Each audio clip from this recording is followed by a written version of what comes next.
Hello বন্ধুরা, তোমরা সবাই কেমন আছো? আশা করি সবাই ভালো আছো। আজকে আর একটা ভিডিও নিয়ে তোমাদের সামনে চলে এলাম। দেখো, সকালবেলা ছাদে দুই জায়ে মিলে গেছি। একজন দিচ্ছে গাছে সার আর একজন দিচ্ছে জল। এই হচ্ছে সকালবেলার কাজ আজকে। যেহেতু যা ছিল তাই জন্যে যাকে দিয়েই সার দেওয়ালাম। আর দেখো, তারপরে চোখ পড়লো পাশের বাড়ির ছাদের দিকে। ওরা বাড়িতে কিন্তু কেউ থাকে না।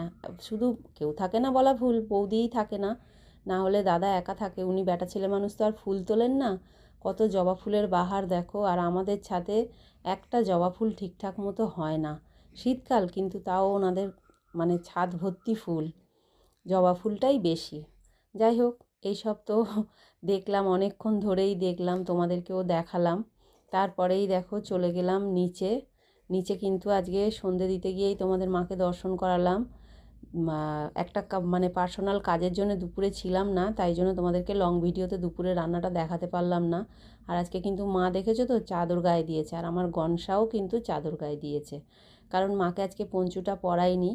আর পঞ্চু তো রোজই পরে, শীতকালে একটু ঘুরিয়ে ফিরিয়ে করি। তারপরে দেখো সন্ধে দিয়ে ওপরে এসে আমি কফি করেছি। কফি করে আমি কফি করিনি, আমি করেছি কফিটা, কিন্তু আমি খাচ্ছি। আর এদিকে দেখো মেয়ে জামাইকেও দিয়েছি, মেয়ে জামাইও খাচ্ছে। যাই হোক, তারপরে একটুখানি সন্ধেবেলা এদিক ওদিক করেই দেখলাম যে ঠাকুরমশাই এসেছেন। ওই জন্য 1 কাপ চা আর বিস্কুট ঠাকুরমশাইকে দিলাম। ঠাকুরমশাই কেন এসেছিল সেটা তোমরা জানতে পারবে আগামী শর্ট ভিডিওতে। আর দেখো, তারপরেই দাদানকে বললাম একটু সামলাও তো ওকে। দাদান তো পারেই না সামলাতে, একদম নিজেও শুয়ে পড়ে। বাচ্চাকে বাচ্চা তো শুয়েই পড়ে, সঙ্গে দেখো দাদানও শুয়ে পড়ে।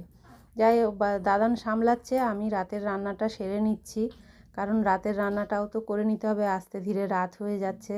রাতে দেখো ফুলকো ফুলকো রুটি, তোমরা কে কে খাবে বলো। যাই হোক, তারপরে এই যে দুপুরে রান্না তো তোমাদের মানে লং ভিডিওতে শেয়ার করতে পারিনি। দুপুরে কিন্তু এই যে বেগুন দিয়ে মাছ দিয়ে ঝোল হয়েছিল, সেইটা রয়েছে, বড়িও ছিল, আর রয়েছে 1 বাটি চিকেন। কিছু করার নেই, বাসি হোক আর যাই হোক, আজকে সব খেয়ে নিতে হবে, কারণ কালকে মঙ্গলবার। আর এই যে 1 বাটি ভাত আছে, যদি ছেলে ভাত খায়, যদি মানে ছেলে ভাত খেতেই ভালোবাসে, ওই জন্য 1 বাটি ভাতটা ছেলের জন্যেই রেখেছি। ওকে গরম করে দিলে ও খেয়ে নেবে। আর দুপুরের রয়েছে দেখো প্রায় বাটি ভর্তি 5 মিশালি সবজির একটা তরকারি। এখন এত তরকারি থাকতে আমি কি আবার রাতে নতুন করে রান্না করব? তাই জন্য কিন্তু আমি আর রাতে নতুন করে কিচ্ছু রান্না করিনি। সঙ্গে আরও আছে, পায়েস আছে, যা মিষ্টিও একটুখানি আছে, ওই সব মিলিয়ে মিশিয়েই সব কিছু খাওয়া দাওয়া হবে। যাই হোক, এই হলো আজকে আমার সারাদিন। শুভরাত্রি।